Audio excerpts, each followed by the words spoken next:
벌써 2026년도 한국 교회 트렌드라고 하는 책이 나왔습니다. 저희가 목회자들이 한 해에 현재 우리 기독교 안에 이슈가 되는 여러 가지 주제들을 함께 보는 그런 내용들을 담고 있습니다. 여러 통계와 또 여러 현재 진행되는 수치를 통해서 현재 우리 기독교가 직면하고 있는 문제, 또 앞으로 교회가 어떻게 가야 할 것인가에 대한 여러 가지 통찰력과 그런 대안을 제시해 주는 책입니다. 내년도의 그 트렌드 안에 한 가지 주제가 뭐냐면 무속에 빠진 그리스도인이라고 하는 주제가 있습니다. 너무나 많은 사람들이 무속에 빠져서 너무나 많은 그리스도인들이 그것들을 의지하고 살아가는 것이 지금 굉장히 한국교회 안에 심각한 문제가 되고 있다라고 하는 것을 다루고 있습니다. 최근에 한국의 여러 정치적인 상황에서 우리가 정말 자주 듣게 되는 이름들이 있습니다. 건진법사라든지 저희가 천공이라든지 여러 승려라고 하지만 승려라고 보기보다는 무속인이라고 볼 수 있는 그러한 사람들의 이름을 듣습니다. 그런데 놀랍게도 그들이 정치적으로 막강한 영향력을 가지고 그것이 나라의 여러 가지 크고 작은 일들을 좌지우지하는 것을 제가 보게 됩니다. 오늘 바울이 22절과 23절에서 이렇게 말합니다. 바울이 아레아오바고 가운데 서서 말하되 아덴 사람들아 너희를 보니 범사에 종교심이 많도다. 내가 두루다니며 너희가 위하는 것들을 보다가 알지 못하는 신에게라고 새긴 단도 보았으니 그런즉 너희가 알지 못하고 위하는 그것을 내가 너희에게 알게 하리라. 너희에게 범사에 종교심이 많다라고 바울이 말합니다. 우리가 영어식 발음으로 아덴이라고 기록된 이 아테네 사람들에게 바울이 복음을 전합니다. 아테네는 많은 신전들이 있었고 많은 우상들을 숭배했던 그러한 도시입니다. 모든 신들, 심지어 모르는 신에게까지 제단을 만들어서 섬길 만큼 그들에게는 많은 종교심이 있었습니다. 그들이 그렇게 많은 종교심을 가지고 그렇게 모든 신들을 섬기면서 그들이 바랬던 것은 무엇일까를 생각해 보게 됩니다. 우리가 종교심이라고 하는 것은 내가 원하는 것을 얻기 위해서 신에게 정성을 다하는 것, 우리가 그것을 종교심이라고 합니다. 그래서 많은 사람들이 이 신도 믿고 저 신도 믿고 저 신을 믿는 사람들이 더 잘 된 것 같으면 나도 그 신도 믿고 그러면서 어떻게 하면 내 삶을 더 잘 살아낼 수 있을까? 종교심의 포인트는 신이 아니라 내 자신의 삶에 있다는 것을 여러분 기억하시면 좋겠습니다. 근데 문제는 그 관계, 그렇게 종교심을 가지고 맺어진 그 관계가 인격적인 관계가 아니고 또한 그 안에 친밀함도 없고 그것을 통해서 의무와 권리만이 존재하는 관계라고 하는 것입니다. 무엇보다 그 안에 신적인 존재에 대한 그들이 믿고 따르고자 하는 그 신적인 존재에 대한 그 마음에는 관심이 없다라고 하는 겁니다. 내가 원하는 것을 얻기 위해서 열심을 내지만 그러나 그 하나님은 어떤 마음이실까? 그 하나님의 마음과 하나님의 뜻에는 관심이 없는 소통이 되는 양방향적인 관계가 아니라 일방적인 내가 원하는 것을 얻기 위한 관계에 머물 수밖에 없다는 것입니다. 바울이 마지막 때의 특징에 대해 설명합니다. 사람들이 자기를 사랑하고 돈을 사랑하며 모든 것을 나의 만족을 위한 수단으로 여김으로 말미암아 세상에 고통이 있을 것이다 라고 바울은 말합니다. 디모데후서 3장 1절부터 5절을 제가 한번 읽어드리겠습니다. 너는 이것을 알라. 말세에 고통하는 때가 이르러 사람들이 자기를 사랑하며 돈을 사랑하며 자랑하며 교만하며 비방하며 부모를 거역하며 감사하지 아니하며 거룩하지 아니하며 무정하며 원통함을 풀지 아니하며 모함하며 절제하지 못하며 사나우며 선한 것을 좋아하지 아니하며 배신하며 조급하며 자만하며 쾌락을 사랑하기를 하나님 사랑하는 것보다 더하며 경건의 모양은 있으나 경건의 능력은 부인하니 이 같은 자들에게서 내가 돌아서라. 경건의 모양은 있으나 경건의 능력은 부인하는 자들에게서 네가 돌아서라. 사랑하는 여러분, 우리가 신앙생활을 할 때 열심을 내는 것 너무나 중요합니다. 우리가 열심히 예배드리고 또 기도하고 우리가 봉사하고, 그런데 그것이 내 삶의 만족을 위한 수단이 되고 말면 그것이 종교적인 삶으로 바뀌게 된다는 것을 여러분 기억하시면 좋겠습니다. 그렇게 경건의 모양만 있는 삶에는, 바울은 성경을 통해 분명하게 말합니다. 그러한 모양만 있는 삶에는 경건의 능력이 없다라고 말합니다. 에베소서 1장 17절과 17절에서 바울은 이렇게 말합니다.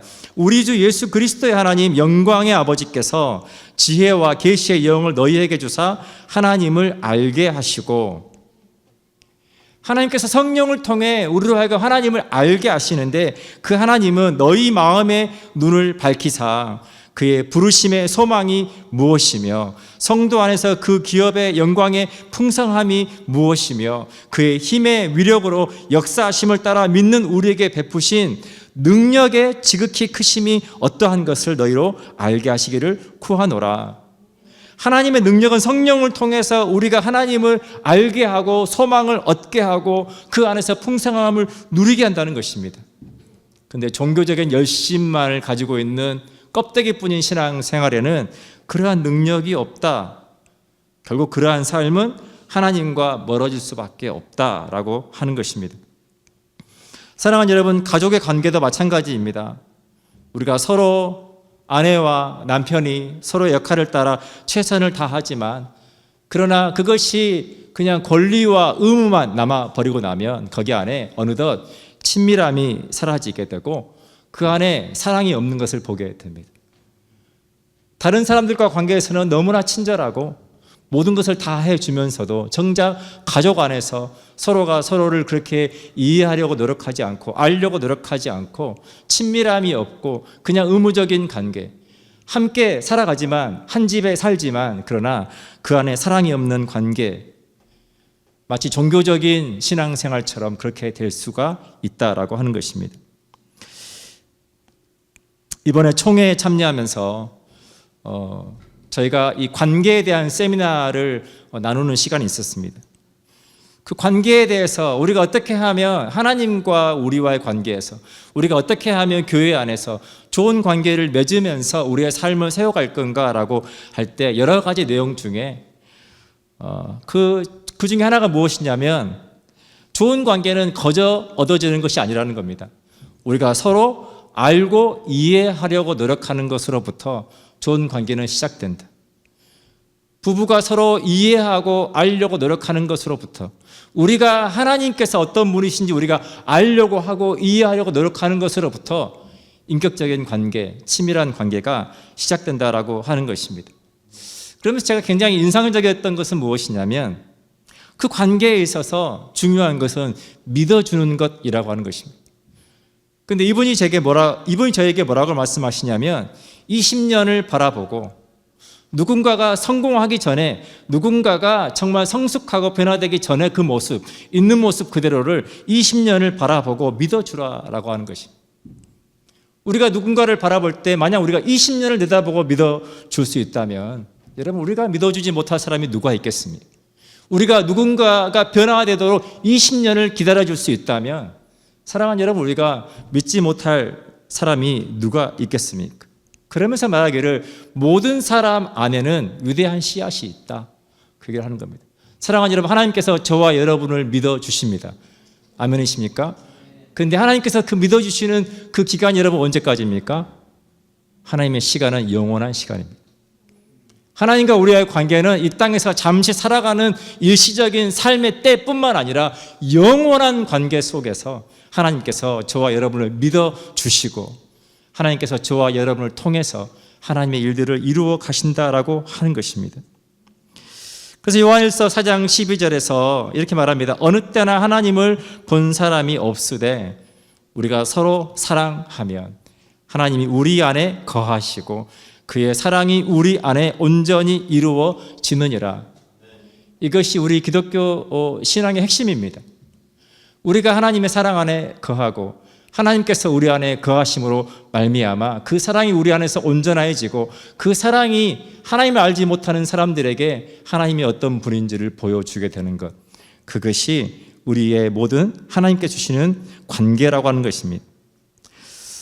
사랑하는 여러분, 나에게 하나님은 알지 못하는 신으로 그저 종교적인 대상으로 머물러 있지는 않는지, 그 하나님을 알기 위해 나는 어떤 노력을 하고 있는지 여러분 돌아볼 수 있기를 축복합니다. 전 제가 은혜 받는 여러 것들 중에 저희 교회 단톡방 중에 교사 통독 단톡방이 있습니다. 새벽에도 올라옵니다. 잠을 주무시지 않고 성경을 읽었다고 올리시고, 아침 일찍도 올라옵니다. 그렇게 아침 일찍 일어나셔서 성경을 읽고 올리시고, 못 읽는 분들도 계시지만 많은 분들이 어떻게든 시간을 내서 하나님의 말씀을 읽고 묵상하고 하나님을 알려고 노력하는 그 모습이 얼마나 은혜가 되는지 모릅니다. 교회 안에 이제 저희가 셀 모임을 시작했습니다. 심야 기도도 있습니다. 금요 기도도 있습니다. 제가 주보에 나와 있지만 매일매일 하나님 말씀 묵상하는 큐티가 있습니다. 사랑하는 여러분, 우리의 신앙은 거저 세워지지 않습니다. 우리가 하나님을 알려고 노력하고 그 하나님과 함께 동행하려고 하고 그 하나님 말씀 따라 살아가려고 할 때 그 하나님의 능력이 저 여러분과 함께 하시는 줄로 믿습니다. 아무리 교회에서 좋은 프로그램들을 준비하려고 해도 성도님들 안에 갈급함이 없으면 우리가 할 수 있는 것이 아무것도 없습니다. 하나님께서 여러분에게 주시는 놀라운 그 은혜를 누리며 살아가는 신앙생활 되시기를 축복합니다. 제가 어릴 때는 아이들이 아빠를 보기보다 아빠의 손에 들린 것을 봅니다. 제가 땡동하고 집에 돌아가면 항상 아이들을 위해서 뭔가 이렇게 들고 가잖아요. 들고 가면 아이들의 시선이 아빠를 보는 것이 아니고 아빠가 뭘 오늘은 가져오지? 뭘 사왔지? 어떤 맛있는 걸 사왔지? 그걸 얼마나 반가워하는지 모릅니다. 헷갈리죠? 나를 반가워하는 건지 이걸 반가워하는 건지. 근데 여러분 어떻습니까? 아이들이 성장하고 나면 더 이상 아빠 손에 들려있는 것과 아빠를 바꾸지 않죠. 헷갈리지 않습니다. 그리고 시간이 지나고 나면 성숙하게 되면 이제는 반대로 내가 아빠를 위해서 뭘 해줄까를 고민하게 되죠. 사랑하는 여러분, 우리가 어릴 때는, 우리의 신앙이 어릴 때는 하나님께 받는 것, 그것이 굉장히 중요합니다. 그리고 우리가 성숙하면서 하나님을 알아가면 알아갈수록 우리가 하나님과 하나님께서 우리에게 주시는 것을 바꾸지 않고, 그리고 그 하나님의 마음을 헤아리려고 하고 그 하나님과 인격적인 관계를 통해 우리의 삶을 세워가는 것, 그것이 성숙한 믿음 생활이라고 하는 것입니다. 바울은 24절부터 29절까지 이 세상의 이치에 대해서 설명합니다. 우주와 그 가운데 있는 만물을 지으신 하나님께서는 천지의 주제시니 손으로 지은 전에 계시지 아니하시고 또 무엇이 부족한 것처럼 사람의 손으로 섬김을 받으시는 것이 아니니 이는 만민에게 생명과 호흡과 만물을 친히 주시는 이심이시라. 인류의 모든 족속을 한 혈통으로 만드사 온 땅에 살게 하시고 그들의 연대를 정하시며 거주의 경계를 한정하셨으니 이는 사람으로 혹 하나님을 더듬어 찾아 발견하게 하려 하심이로되 그는 우리 각 사람에게서 멀리 계시지 아니하도다. 우리가 그를 힘입어 살며 기동하며 존재하느니라. 너희 시인 중 어떤 사람들의 말과 같이 우리가 그의 소생이라 하니 이와 같이 하나님의 소생이 되었은즉 하나님을 금이나 은이나 돌에다 사람의 기술과 고안으로 새긴 것들과 같이 여길 것이 아니니라. 아테네에는 지금도 굉장히 유명한 관광지들이 많이 있습니다. 여러 신전들이 있습니다. 그 신전들의 웅장함, 아름다움. 그러나 바울은 그렇게 금이나 은이나 돌로 새겨진 그것과 우리가 믿는 하나님은 비교할 수 없는 하나님이시다. 사랑하는 여러분, 하나님은 온 우주 만물을 창조하신 하나님이시고 저희의 삶을 주관하시는 전능하신 하나님이십니다. 그래서 여러 신들처럼 사람의 손으로 만든 신전에 거하실 필요가 없고 무엇이 부족해서 사람들의 섬김을 받을 필요도 없습니다. 하나님은 이 시간도 모든 사람들에게 생명과 호흡을 주시는 공급자이신 하나님, 우리가 이 땅을 살아가는 모든 사람들, 모든 인류는 그 하나님의 공급하심을 의지하며 살아간다라고 하는 것을 여러분 우리가 기억할 필요가 있습니다. 우리가 누리는 가장 큰 은혜는 예수 그리스도를 믿는 믿음을 통해 우리가 하나님의 자녀가 되었다는 것입니다. 이제는 더 이상 우상이 아닌, 살아있지 않은, 우리에게 아무것도 줄 수 없는 우상이 아닌 살아 계시는 참 하나님을 섬기는 은혜를 우리가 누리고 있다라고 하는 것입니다. 요한복음 1장 12절로 13절에서 영접하는 자, 곧 그 이름을 믿는 자들에게는 하나님의 자녀가 되는 권세를 주셨으니 이는 혈통으로나 육정으로나 사람의 뜻으로 나지 아니하고 오직 하나님께로부터 난 자들이니라. 저와 여러분이 예수 그리스도를 믿는 믿음을 통해 혈통으로나 사람의 뜻이 아니라 하나님의 전적인 은혜로 우리를 택하여 주셔서 우리가 하나님의 자녀가 되었다라고 하는 것입니다. 그 하나님의 자녀됨, 그것은 우리가 그분의 자녀로서의 삶을 누릴 때 비로소 우리가 하나님과 우리와의 관계가 시작된다는 것을 여러분 기억하시면 좋겠습니다. 30절입니다. 바울은 회개하라고 말합니다.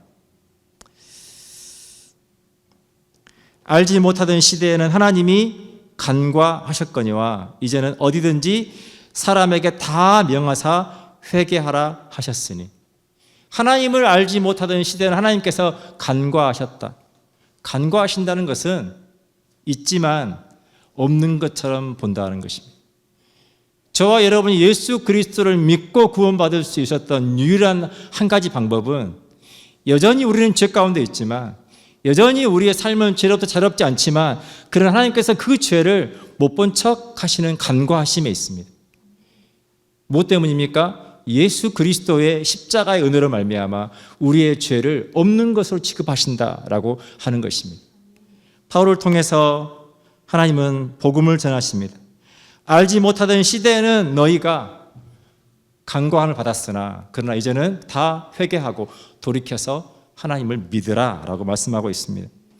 복음은 제자들을 통해서 또 그리스도인들을 통해서 온 세상에 전파되었습니다. 하나님은 이 시대에도 저와 여러분을 통해서 이 복음이 하나님 알지 못하는 사람들에게 전파되기를 원하십니다. 1945년 8월 15일에 일본이 항복을 합니다. 일본이 항복했다는 뉴스가 라디오를 통해서 전 국민들에게 알려집니다. 그런데 온 나라가 조용했습니다. 그토록 기다렸던 드디어 광복이 찾아왔는데도 불구하고 온 나라가 그 뉴스를 듣고 있음에도 불구하고 조용했습니다. 일본 천황이 애매하게 말한 것도 있지만, 그러나 많은 경우에 우리가 생각해 볼 수 있는 것은 왜 온 나라가 조용했을까? 많은 경우에 그 사람들이 그것을 믿지 못했을 거다. 진짜 일본이 항복했을까? 그렇게 강력한 군대를 가지고 있는 일본이 진짜 항복한 것인가? 그거에 대해서 기대하지 못했기 때문에 하루하루 그걸 기대했다면, 그걸 반드시 우리나라가 광복이 될 걸 믿어왔다면 사람들이 기뻐했을 것입니다.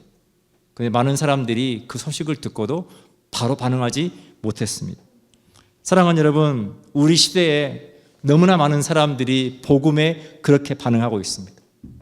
그들은 복음이 무엇인지, 예수 그리스도를 믿고 내가 왜 구원받아야 되는지 알지 못합니다. 요한복음 1장 10절로 11절은 이렇게 말합니다. 그가 세상에 계셨으며 세상은 그로 말미암아 지은 바 되었으되 세상이 그를 알지 못하였고 자기 땅에 오매 자기 백성이 영접하지 아니하였으나. 사람들이, 세상이 그를 알지 못했다. 그래서 사도 바울은 로마서 10장 13절로 15절에서 누구든지 주의 이름을 부르는 자는 구원을 받으리라. 그런즉 그들이 믿지 아니하는 일을 어찌 부르리요? 듣지도 못한 일을 어찌 믿으리요? 전파하는 자가 없이 어찌 들으리요? 보내심을 받지 아니하였으면 어찌 전파하리요? 기록된 바 아름답도다 좋은 소식을 전하는 자들의 발휘함과 같으니라. 전해주는 이가 없이 어찌 그들이 하나님을 알 수 있을까? 어제 바자회가 있었습니다. 저희가 설과 추석 해마다 제가 K푸드 마켓이라는 이름으로 섬기고 있습니다. 어제는 제가 그런 생각이 들었어요. 이제는 이제 우리도 단골이 생겼구나. 늘 그것을 기다리고 그것을 와서 기뻐해 주시고 늘 오셔서 고마워하시는 분들이 있습니다. 특별히 이번에는 이제 저희가 한인회와 또 여성회 또 섬기시는 분들을 초대했는데 많은 분들이 함께 하시지는 못한 것 같아요. 저희가 얼라이언스 처치도 초대를 했지만 많은 분들이 함께 하지는 못했습니다. 근데 만약 우리가 K푸드 마켓이 우리가 이윤을 남기기 위해서 장사하는 거라면 여러분 그 얼마나 비효율적입니까? 그렇게 많은 사람들이 그렇게 많은 시간과 그렇게 많은 수고를 통해서 그렇게 장사를 해서 어제 결산을 하는데 힘이 빠지더라고요. 이번에 총회 가서 다른 교회 바자회 한 결과를 듣고 왔거든요. 그것과 비교를 하니까 너무 힘이 빠지는 거예요. 근데 사랑하는 여러분, 우리가 장사하는 게 아니죠. 우리가 그런 행사를 그렇게 수고해서 하는 이유는 무엇입니까? 한 영혼을 향한 하나님의 마음 때문에 그렇습니다. 어제 바자회에 누군가가 교회에 와서 누군가의 마음이 하나님께 열렸다면, 그렇죠? 많은 아이들이 와서 밖에서 재밌게 만들었잖아요. 달고나를 만들면서 그 아이들의 마음이 교회를 향해서 교회가 되게 재밌네? 그 아이들의 마음이 교회를 향하여 열렸다면 그 한 영혼의 그 마음으로 저와 여러분의 수고가 충분히 의미 있다고 믿습니다. 한 영혼이 하나님께 돌아올 수 있다면 저와 여러분 수고가 어찌 아까울 수 있겠습니까? 이번에 제가 땡스기빙 패키지도 저희가 많은 것들 나누지는 않지만 그것을 통해서 한 영혼이 하나님께 돌아올 수 있다면, 한 영혼의 마음이 하나님을 향할 수 있다면 여러분 우리가 하는 그 모든 수고가 어찌 여러분 헛되고 어찌 아까울 수 있겠습니까? 여러분 기독교는 효율성을 따지지 않습니다. 기독교처럼 여러분 비효율적인 종교가 어디 있습니까? 저와 여러분을 구원하시기 위해서 온 우주 만물을 창조하신 하나님께서 그 아들을 십자가에서 죽이셨습니다. 저와 여러분을 구원하기 위해서 하나님께서 그 아들을 죽이셨습니다. 여러분 얼마나 비효율적입니까? 하나님께서 저와 여러분을 구원하실 때 하나님 방법은 너무 간단합니다.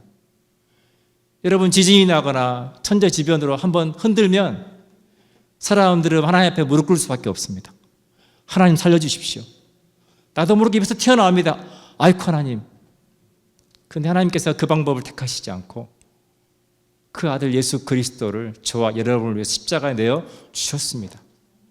그 은혜로 저와 여러분이 구원받고 하나님의 자녀가 되었다라고 하는 것입니다. 31절입니다. 이는 정하신 사람으로 하여금 천하를 공의로 심판할 날을 작정하시고 이에 그를 죽은 자 가운데서 다시 살리신 것으로 모든 사람에게 믿을 만한 증거를 주셨음이라 하니라. 히브리서 9장 27절 우리에게 분명하게 말합니다. 한 번 죽는 것은 사람에게 정해진 것이요 그 후에는 심판이 있으리니. 사랑하는 여러분, 우리는 예수 그리스도를 말미암아 더 이상 죄 아래에 있지 않습니다. 그러나 아직도 죄 아래에 있는 자들에게는 하나님의 심판이 있습니다. 그 모든 죄에 대한 철저한 형벌이 있습니다. 요한복음 11장 25, 26절에서 예수님께서 이렇게 말씀하셨습니다. 예수께서 이르시되 나는 부활이요 생명이니 나를 믿는 자는 죽어도 살겠고 무릇 살아서 나를 믿는 자는 영원히 죽지 아니하리니 이것을 내가 믿느냐.